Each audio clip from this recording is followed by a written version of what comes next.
தானியங்களோட இயற்கை சத்தும் சுவையும் மாறாம மாவு அரைக்க பெஸ்டானது அல்ட்ராவின் பேட்டன்டட் கோனிக்கல் ஸ்டோன்கள் மட்டும்தான். அல்ட்ரா என்றால் ஆரோக்கியம்.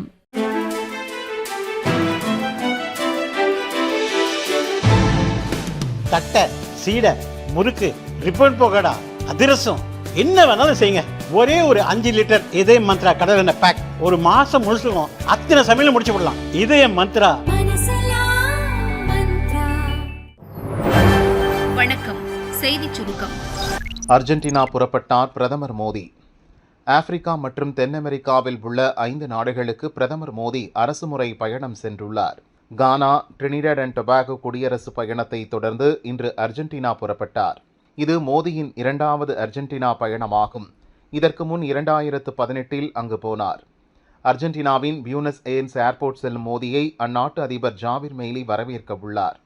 இருதரப்பு பரஸ்பரம் ஒத்துழைப்பு, நட்புறவு குறித்து பேச்சுவார்த்தை நடத்தப்படும் என தெரிவிக்கப்பட்டுள்ளது. கச்சத்தீவை ஒருபோதும் விட்டுக் கொடுக்க மாட்டோம், இலங்கை அமைச்சர் உறுதி. இலங்கை வசம் உள்ள கச்சத்தீவு கடந்த 1974இல் பிரதமராக இருந்த இந்திராவின் காங்கிரஸ் ஆட்சியில் இலங்கைக்கு வழங்கப்பட்டது. கச்சத்தீவை மீட்க வேண்டும் என தமிழக கட்சிகள் தொடர்ந்து கோரி வருகின்றன. மீன்பிடி உரிமைகளை விட்டுத் தந்ததே தமிழக மீனவர்கள் கைது செய்யப்படும் பிரச்சினைக்கு காரணம் என இந்திய வெளியுறவு அமைச்சர் ஜெய்சங்கர் கூறி வருகிறார். இந்த நிலையில் மீனவர் பிரச்சினை குறித்து கருத்து தெரிவித்துள்ள இலங்கை வெளியுறவு அமைச்சர் விஜிதா ஹெராத், மீனவர் பிரச்சினையை தீர்க்க நாங்கள் தூதரக அளவிலான பேச்சுக்கு தயாராக உள்ளோம். ஆனால் இலங்கையின் கச்சத்தீவை விட்டுக் கொடுக்க ஒருபோதும் ஒப்புக்கொள்ள மாட்டோம். அது சர்வதேச சட்டத்தால் நிறுவப்பட்டது என கூறினார். கள்ளக்குறிச்சி ஸ்டேஷனில் வாலிபரை தாக்கிய போலீஸ், வீடியோ வைரல். காவலர் மாற்றம். சிவகங்கை திருபுவனத்தில் விசாரணைக்கு அழைத்துச் செல்லப்பட்ட கோயில் காவலாளி அஜித்குமார் போலீசார் தாக்கியதில் மரணமடைந்தார். இந்த சம்பவம் தமிழகத்தையே உலுக்கிய நிலையில் இதேபோல் கள்ளக்குறிச்சியில் இளைஞரை போலீசார் தாக்கிய வீடியோ வெளியானது. கள்ளக்குறிச்சி கனங்கூர் கிராமத்தைச் சேர்ந்த விக்கி என்ற இளைஞர் கடந்த மாதம் கச்சிராயபாளையம் காவல் நிலையத்திற்கு சென்றுள்ளார். எஃப்ஐஆர் பதிவு செய்தும் தமது சித்தப்பா மரணத்திற்கு காரணமானவர்கள் மீது ஏன் நடவடிக்கை எடுக்கவில்லை என்று கேட்டுள்ளார்.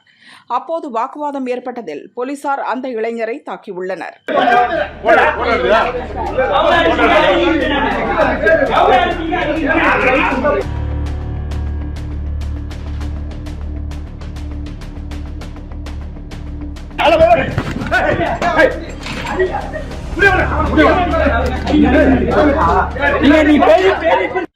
அந்த வீடியோ தற்போது வைரலான நிலையில் கச்சிராயபாளையம் காவல் நிலைய முதல் நிலை காவலர் மணிகண்டன் கள்ளக்குறிச்சி ஆயுதப்படைக்கு மாற்றப்பட்டுள்ளார்.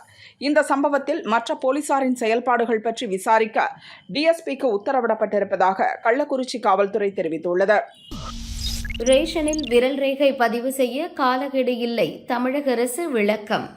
தமிழக ரேஷன் கடைகளில் 2,25,00,000 கார்டுதாரர்களுக்கு அரிசி உள்ளிட்ட அத்தியாவசிய உணவுப் பொருட்கள் மாதந்தோறும் வழங்கப்படுகின்றன. சில கார்டுதாரர்கள் உயிரிழந்த உறுப்பினரின் பெயரை கார்டில் இருந்து நீக்காமல் உள்ளனர். அவர்களுக்கான பொருட்கள் தொடர்ந்து அனுப்பப்படுகின்றன. இந்த முறைகேடை தடுக்க ரேஷன் கார்டில் உள்ள ஒவ்வொரு உறுப்பினரும் ரேஷன் கடை விற்பனை முனைய கருவியில் விரல் ரேகை பதிவு செய்ய வேண்டும். ஆதார் சரிபார்ப்பு உறுதி செய்ய வேண்டும் என தமிழக அரசுக்கு மத்திய அரசு உத்தரவிட்டுள்ளது. இந்த பணிக்கு ஜூன் 30 வரை அவகாசம் அளிக்கப்பட்டதாக தகவல் வெளியானது. ஆனால் இன்னும் 30 லட்சத்துக்கும் மேற்பட்டோர் விரல் ரேகை பதிவு செய்யவில்லை. அவர்களின் ரேஷன் கார்டு செல்லாது என தகவல் பரவியது.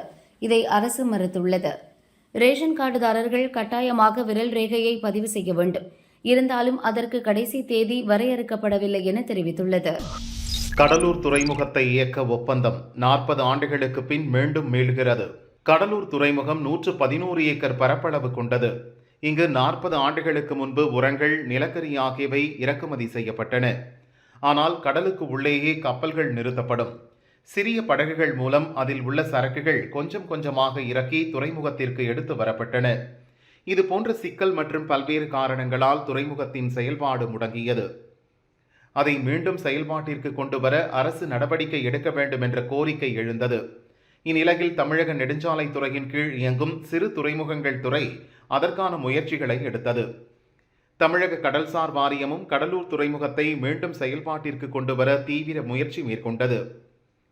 Magadhi Cuddalore port and maritime private limited என்ற நிறுவனம் துறைமுகத்தை இயக்குவதற்கு முன்வந்துள்ளது. இதற்கான புரிந்துணர்வு ஒப்பந்தம் முதல்வர் ஸ்டாலின் முன்னிலையில் தலைமை செயலகத்தில் கையெழுத்தானது. இன்ஜினை மாற்றாத ஏர் இந்தியா விமான போக்குவரத்து இயக்குநரகம் சம்மன். ஏர் இந்தியா விமான நிறுவனத்தின் துணை நிறுவனம் ஏர் இந்தியா எக்ஸ்பிரஸ். இதன் வசமுள்ள ஏர்பஸ் 320 விமானத்தின் இன்ஜினை உடனே மாற்ற வேண்டும் என ஐரோப்பிய யூனியன் விமான பாதுகாப்பு ஆணையம் அறிவுறுத்தியது. ஆனால் இன்ஜினை மாற்றாமல் மாற்றியது போல பொய்யாக பதிவு செய்யப்பட்டது கண்டுபிடிக்கப்பட்டது. இதுகுறித்து விமான போக்குவரத்து இயக்குநரகம் மார்ச் மாதம் ஏர் இந்தியாவுக்கு சம்மன் அனுப்பியது. சம்மனை தொடர்ந்து ஏர் இந்தியா தனது தர கட்டுப்பாட்டு மேலாளரை டிஸ்மிஸ் செய்துள்ளது. இன்ஜின் பராமரிப்பில் மெத்தனமாக இருந்தால் பெரும் ஆபத்து நேரும் என விமான விபத்து விசாரணை ஆணையத்தின் முன்னாள் தலைவர் விபூதி சிங் கூறினார். முருக பக்தர்களுடைய மாநாடு தமிழகத்திலே ஒரு மிகப்பெரிய அரசியல் திருப்புமுனையை ஏற்படுத்தி இருக்கிறது. இந்த முருக பக்தர்கள் மாநாடு நடந்த அதே இடத்துல இப்பொழுது முஸ்லிம் முன்னேற்ற கழகம் ஜவாஹிருல்லா மாநாடு நடத்துகிறார். இது வேண்டுமென்றே உள்நோக்கத்தோடு செய்வது. இந்த மாநாட்டிற்கு தடை விதிக்க வேண்டும். இந்த நிகிதா என்று சொல்லக்கூடிய அந்த பெண்மணி ஏற்கனவே பல மோசடி வழக்குகளிலே சிக்கியவர், பல திருமணங்களை செய்து ஊரை ஏமாற்றி இருப்பவர். எப்படி பொதுவா காவல்துறை என்று சொன்னால் ஆளுங்கட்சியினுடைய ஏவல் துறையாக செயல்படும். தமிழ்நாட்டினுடைய காவல்துறை புகழ்பெற்றது, சிறப்பு வாய்ந்தது. அப்படிப்பட்ட நல்ல காவல்துறையை குற்றங்களை தடுப்பதற்கும் சட்டம் ஒழுங்கை பராமரிப்பதற்கும் பயன்படுத்தாமல் எதிர்க்கட்சிகளை பழிவாங்குவதற்கும் தன்னுடைய அடியாட்களாகவும் இன்றைக்கு பயன்படுத்தியிருக்காங்க. மாண்புமிகு தமிழக முதலமைச்சர் மதிப்பிற்குரிய மன்னிப்பு முதலமைச்சர் சாரிமா ஸ்டாலின் அவர்கள் அவர் இப்ப சாரிமா அந்த மன்னிப்பு யாருக்கு தேவை? அவருடைய மன்னிப்பு இது 24வது சம்பவம். இதுக்கு முன்னாடி 23 சம்பவங்கள் நடைபெற்றிருக்கிறது. அந்த அஜித்குமார் நாடார் சமுதாயத்தை சேர்ந்தவர். இதே ஜெயராஜ் இல்லைங்களா, பென்னிக்ஸ், அதுக்கு எல்லா கிறிஸ்தவ சமுதாயமும் எல்லா சர்ச்சும் ரோட்டுக்கு வந்துட்டாங்க. எல்லா மனித உரிமை பீப்புளும் வந்துட்டாங்க இல்லையா? அதுக்கு எல்லாரும் போராடுவோம்.